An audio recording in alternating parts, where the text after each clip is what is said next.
Would you like to accelerate your career and reach your full potential in just minutes a day? Welcome to the LEADx Show with New York Times best-selling author and Inc. 500 entrepreneur, Kevin Kruse. What are the skills you need to be successful in the future? Hello, everyone. I'm Kevin Kruse. Welcome to the LEADx Show, where we help you to stand out and to get ahead. And if you're the kind of person who helps others to be successful, then you'll want to take 1 minute and leave a rating and 2-sentence review on iTunes for the LEADx Show. That's how we're going to build up our audience. That's how we're going to build the LEADx family. Today on the show, you're going to hear from someone whose job it is to reinvent leadership development. We talk about the new competencies managers need to be successful, the ways 30-year-old new managers like to receive training, and her best piece of advice for a first-time manager. And our challenge of the day is going to be thriving on change, being agile. So here's the challenge. I want you to think of 3 things that have changed recently or are changing in your organization. Maybe they're rolling out a new software package that you have to learn and use. Maybe you're relocating down into the basement. Your whole office has to move. Maybe you got a new boss. Maybe your role has changed. Think about the one thing that's changed that's causing you the most distress, that's bumming you out, weighing you down. And then ask, for this one thing, is it going against your values? Like if this change in your organization goes against your values, then that's a big problem. You need to fight back on that change or move to a different group or leave the organization. You can't be living against your values. But in most cases, we might not like change, but it's not going against our values. And I encourage you, as part of this challenge, to then think, look, nobody's making this decision to be bad on purpose, to be dumb on purpose. So what good is supposed to come from it? What good will come to you a little bit further down the road? What benefit's going to come to your team a little bit further down the road? What's the benefit to the company? And if you can focus on this eventual benefit, it might make this short term easier to get through. And if you're a leader, remember, you're paid to lead. You're paid to represent the interests of the company. Focus on this ultimate benefit, perhaps not to them, perhaps not to your team, but to the company. Keep the focus on the benefit to the company, and people will find a way to get through. And our quote of the day is from none other than Albert Einstein. Strive not to be a success, but rather to be of value. Great classic quote, Einstein quote. It reminds me of the management guru Jim Collins. He wrote Good to Great and some other good books, great books. He said something about his life changed when a professor told him, when he was young, he said, Jim, don't try so hard to be interesting. Just be interested. And that's what I've found to be true as well. The more I'm interested in others, the better things are for everybody. Now, our guest today is a senior vice president at Skillsoft, where she leads the development of leadership training. She's kind of been charged with reinventing not just the curriculum, but how it's delivered. She's also an adjunct professor at the Boston College Carroll School of Management. Our guest is Heide Abelli. Heide, welcome to the show. Thank you. Now, I have a tradition on the show where I always ask the same first question. And it's because I believe all of our failures are just stepping stones to something else, even if we don't know what's going to be at the time. Yep. So tell me a story. What's one of your best failures, and what did you learn from it? Great question. I'm also a believer that we learn a tremendous amount from failures and mistakes. When I was a second-year business school student, I had a great idea for a new business. And I actually was lucky enough to receive funding for that idea from a mid-sized media company.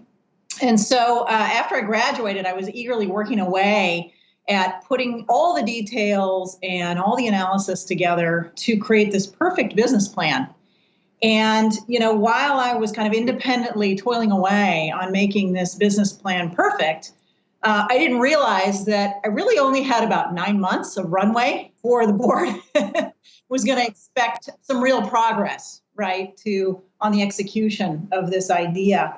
And so after about 9 months, the board actually decided to fund another idea and pulled the plug on investing on this particular idea. And while at the time, obviously, it was painful because I was very excited about the opportunity, I learned some valuable lessons from it. And one of them is that, you can analyze to death, and I'm a very analytical person, but at some point you really have to shift into the mode of prototyping and getting something tangible out into the marketplace so that you can validate the idea, you can get reactions to the idea. And this is actually something that, with everything that's happening with digital transformation, is so critical. The idea of experimenting, the idea of early prototyping, a minimum viable product, all of that, I think, is gaining tremendous ground. And for very good reason. I happened to learn that lesson very early on.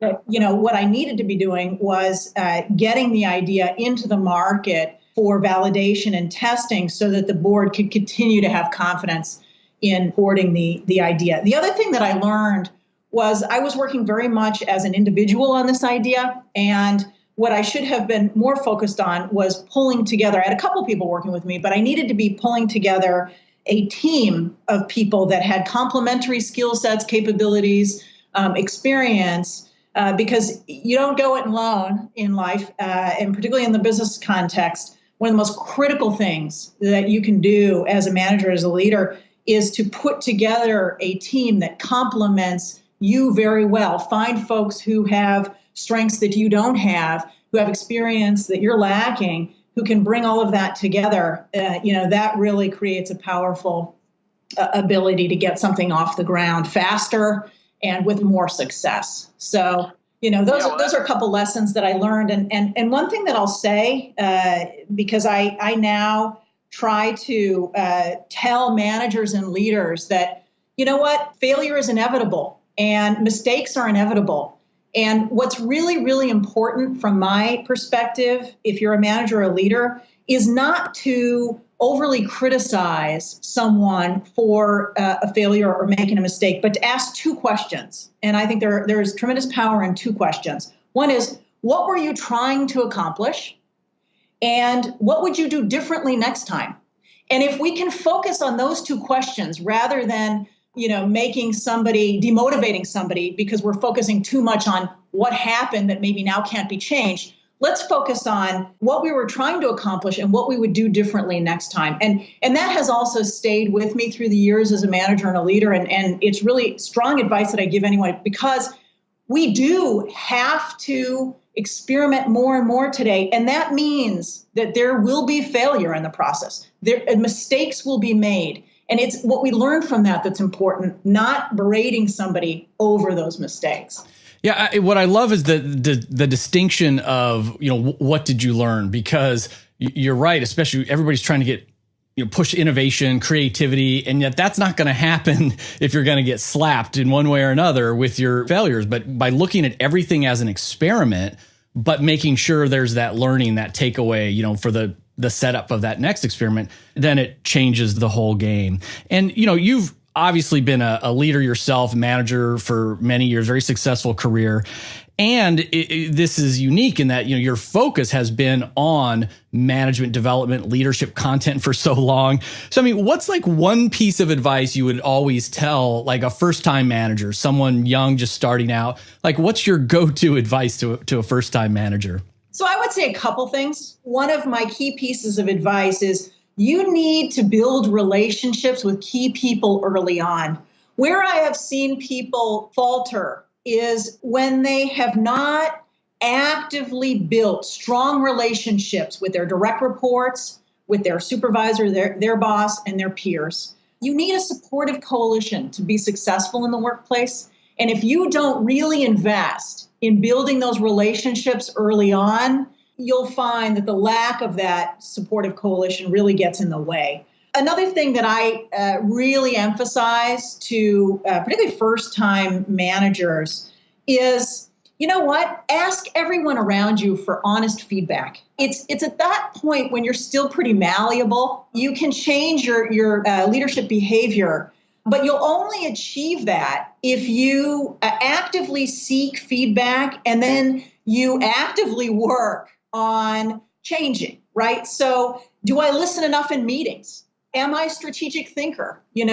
Gather every piece of feedback that you can. Make this kind of a relentless mission of yours because, where I've seen people be successful, it's because they sought that feedback, they listened to it, and they acted on it. And then over time, they were able to build up those strengths and those capabilities and became great leaders as a result of that. So I really think that's important.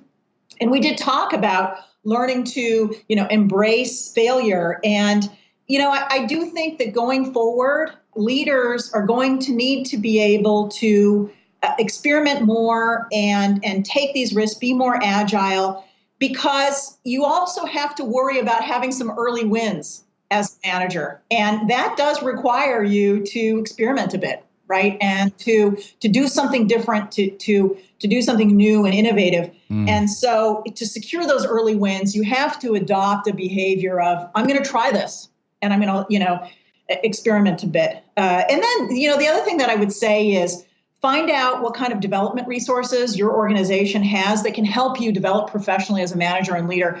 One of my pet peeves about the leadership development industry is that so much money is reserved for development of very, very senior leaders, and not enough is invested in developing first-time managers and people who are earlier in their career. Very senior leaders are more set in their ways. They've been leading, for 20, 30, 40 years even. Whereas managers can really start to form those good leadership behaviors very early in their career. And I just wish more development went there. And I'm actively working on solving that problem in my role at Skillsoft. But, find out what resources are available to you and develop a habit of being a passionate learner, because that's another thing that's going to be key going forward.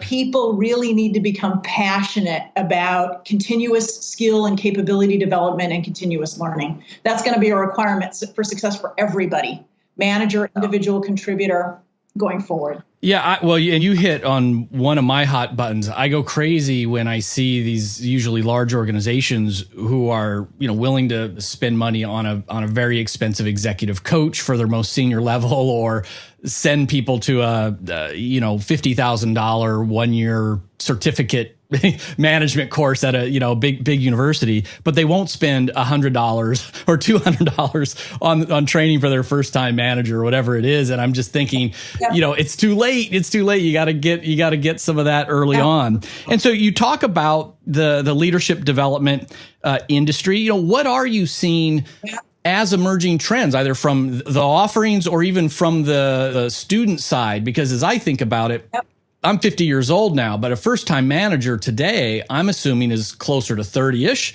And the way they've been raised with technology and mobile phones and the way they're learning, the way they're consuming content is probably different than when I was 30 years old. And what are you seeing? Yeah, so, I think there is a change in the kinds of skills and competencies that leaders need to have now, and I'll talk about that. There's also a change in the way in which leaders want to consume leadership and development content. So let me start with what we're seeing in terms of skills and competencies. Digital transformation is really changing the kinds of competencies that leaders need to have in the workplace today. And, the ability to lead change, to drive forward a change initiative, to help a team be resilient through change is a really critical capability that leaders need to have today. And it sometimes can be a very hard one to be good at.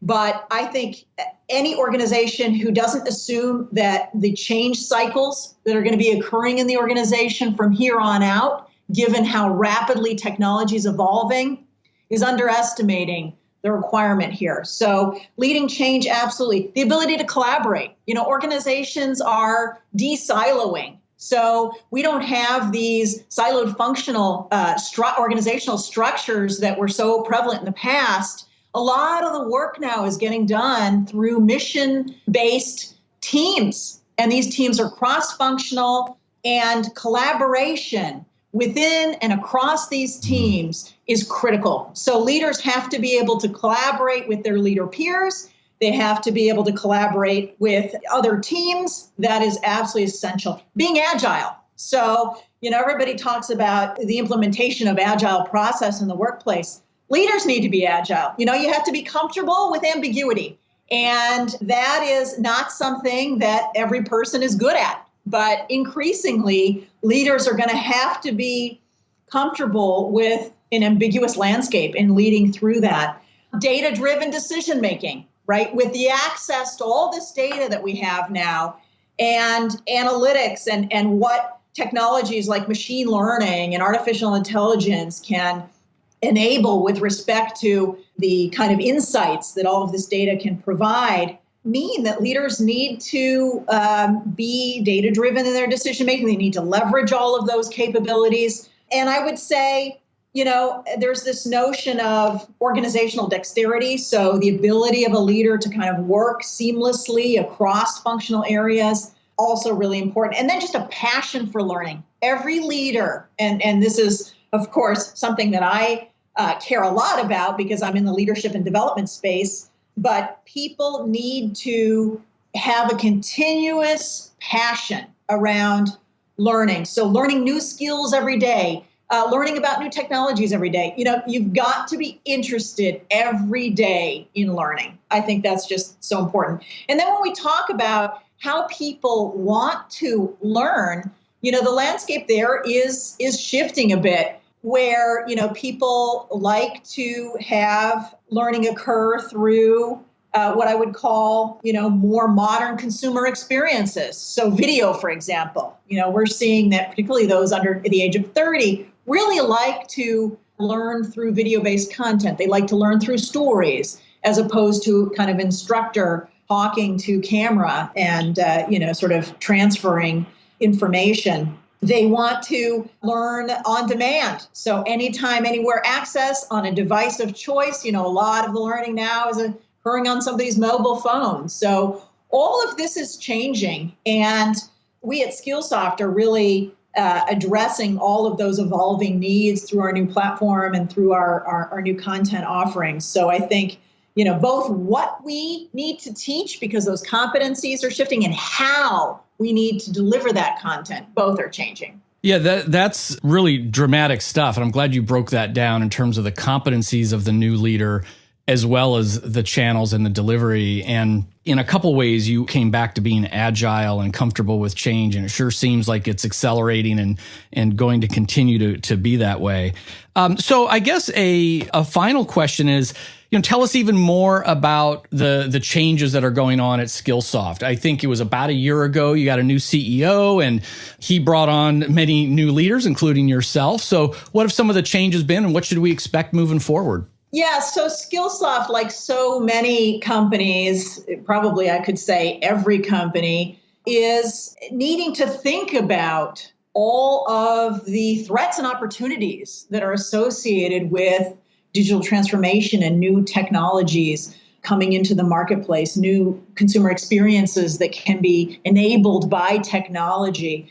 And periods of major transformation in any industry bring about either grave threats to the players in the industry or significant opportunities, And so what I would say is that Bill has really come on board and transformed Skillsoft into a digital technology company. He's done that by driving the company to develop and launch early last summer a new content discovery and delivery platform called Percipio. It's really a state-of-the-art platform. It's a consumer-driven Netflix-like experience for learning. And he's really put a new platform into the marketplace that's game-changing. Then the other thing that I would say, the impact that he's had has been around reimagining our content offerings.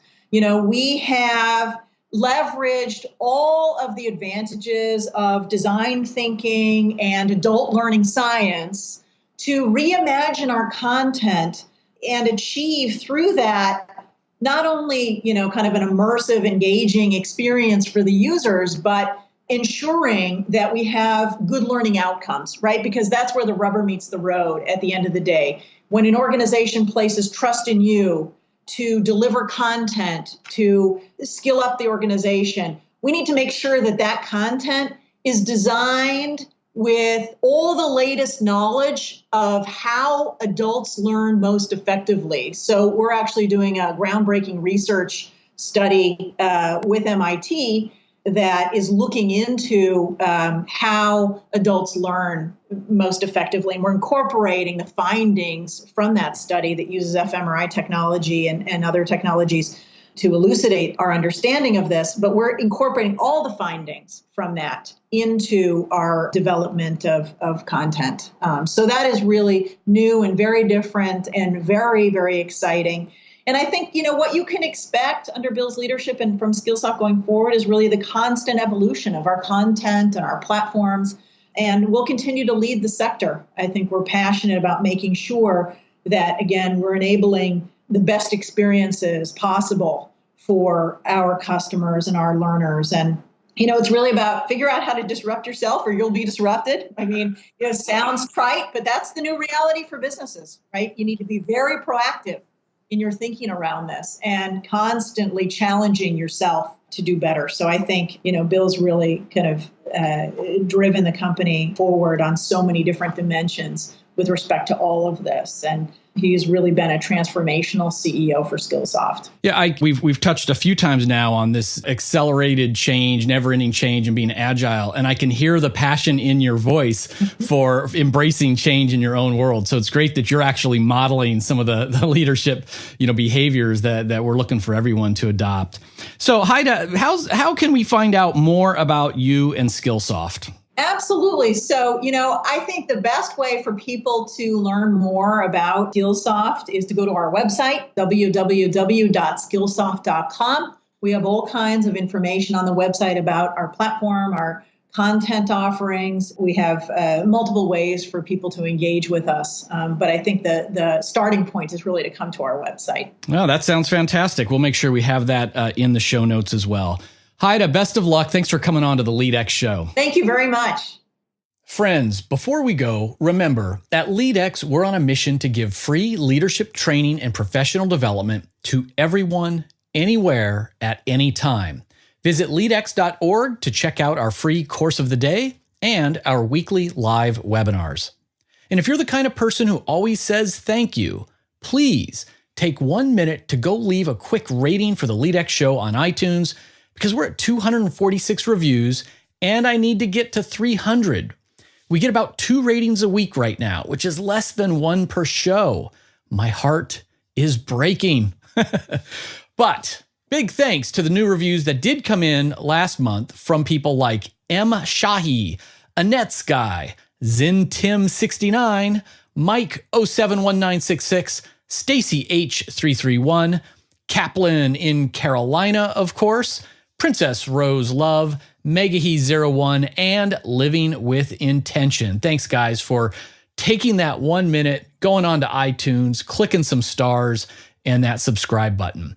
Remember, until next time, leadership isn't a choice. Leadership is influence, and we influence all of the time, at work, at home, and in our communities. Today, lead mindfully. Lead with intent.